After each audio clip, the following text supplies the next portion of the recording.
श्री राम कथा के अंतर्गत अयोध्या में तैयारियां। मिथिलापुरी से अयोध्या तक का मार्ग 3 दिनों में तय करके महाराज जनक के मंत्री राजा दशरथ के दरबार में पहुंचे।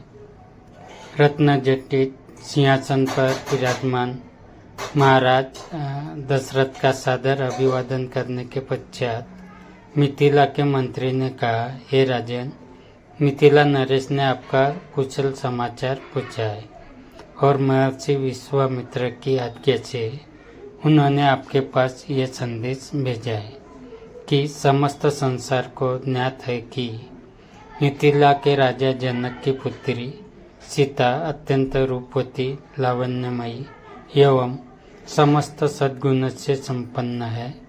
राजा जनक ने अपने यहाँ एक यज्ञ किया था। उसमें उन्होंने ये प्रतिज्ञा की थी कि जो कोई भी भगवान शंकर के विख्यात धनुष पिनाक पर प्रत्यंचा चढ़ा देगा, उसके साथ वे राजकुमारी सीता का विवाह कर देंगे। उस यज्ञ में महामुनि विश्वामित्र, राम और लक्ष्मण दोनों राजकुमारों के साथ जनकपुरी पधारे। राम ने धनुष पर प्रत्यंचा ही नहीं चढ़ा दी, बल्कि उस धनुष के 2 टुकड़े भी कर दिए। इस प्रकार उन्होंने अपने अद्वितीय पराक्रम से सीता को प्राप्त कर लिया है। अतः राजा जनक ने आपसे सादर अनुरोध करते हुए यह संदेश भेजा है कि आप अपने समस्त परिजनों, बंधु बांधवों, मंत्रियों एवं पुरोहितों तथा गुरु वशिष्ठ के साथ शीघ्र भारत लेकर मिथिला पधारने की कृपा करें, ताकि राजकुमार श्री रामचंद्र के साथ सौभाग्यवंशिनी सीता का विवाह वैदिक रीति से संपन्न हो सके और मिथिला इस कन्या के ऋण से ऋण हो सके। इस शुभ संदेश को सुनकर महाराज दशरथ अत्यंत प्रसन्न हुए। राम लक्ष्मण की कुशलता एवं अद्भुत पराक्रम का समाचार सुनकर उनका हृदय विभोर हो गया।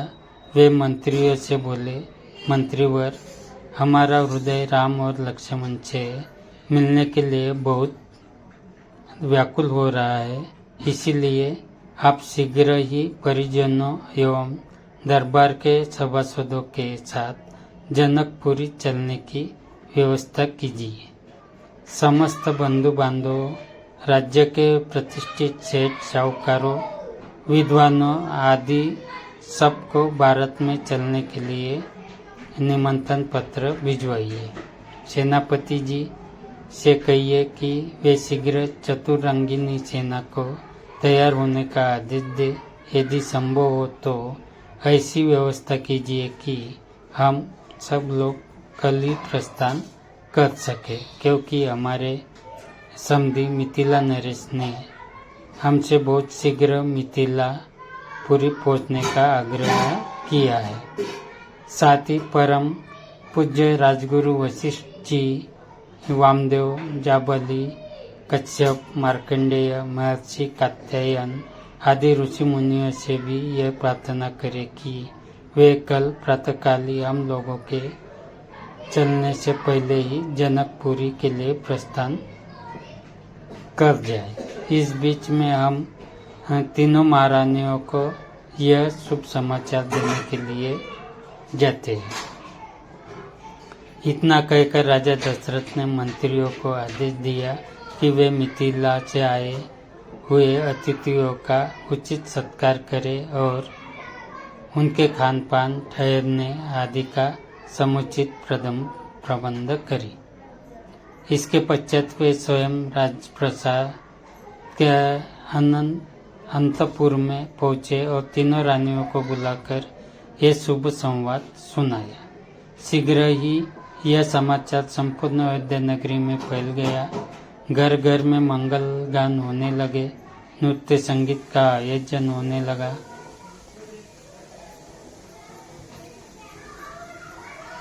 महाराज की आज्ञा पाकर मंत्रीगण तथा वृद्धगण विवाह की तैयारी में जुट गए। जन जन के मन में अद्भुत उत्साह था।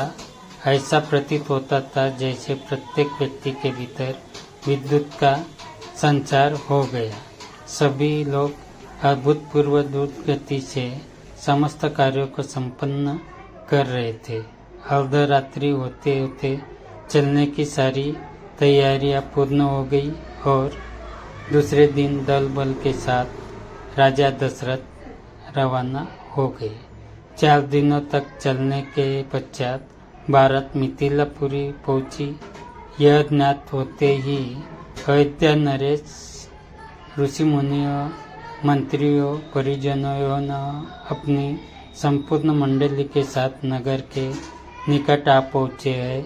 मिथिला नरेश जनक अपने मंत्रियों, पुरोहित, मुनियों, विद्वानों आदि को साथ लेकर उनकी अगवानी के लिए नगर के मुख्य द्वार पर जा पहुँचे। उन्होंने बड़े आदर के साथ राजा दशरथ की अभ्यर्थना करते हुए कहा, हे नृपश्रेष्ठ, आपके दर्शन करके मैं कृतज्ञ हुआ और आपके पदार्पण करने से जनकपुरी की भूमि धन्य हो गई। अपनी सीता को अपनी कुलवधू के रूप में स्वीकार करके मेरे वंश को सम्मानित किया है। यह मेरा सौभाग्य है कि आज मिथिलापुरी में नरेश, महर्षि वशिष्ठ, वामदेव, मार्कंडेय एवं कात्यायन जैसे परम तपस्वी महात्माओं के चरण पड़े हैं। मैं नहीं समझ पा रहा हूँ कि इस असाधारण सम्मान को पाकर किस प्रकार अपने भाग्य की सराहना करूं।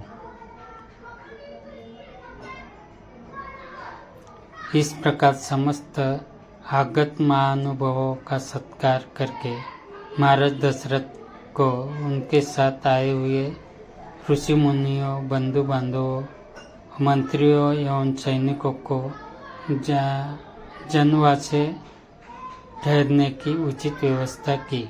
जनवासे में राजा दशरथ बहुत देर तक मुनि विश्वामित्र और अपने दोनों पुत्रों के साथ बैठे हुए उनके कृत्यों और पराक्रम का विवरण सुनते रहे। इस विवरण को सुनकर कभी वे आनंद से रोमांचित हो जाते, कभी आश्चर्य से दांतों तले उंगली दबाने लगते और कभी प्रशंसा से अपने राजकुमारों की पीठ थपथपाने लगते।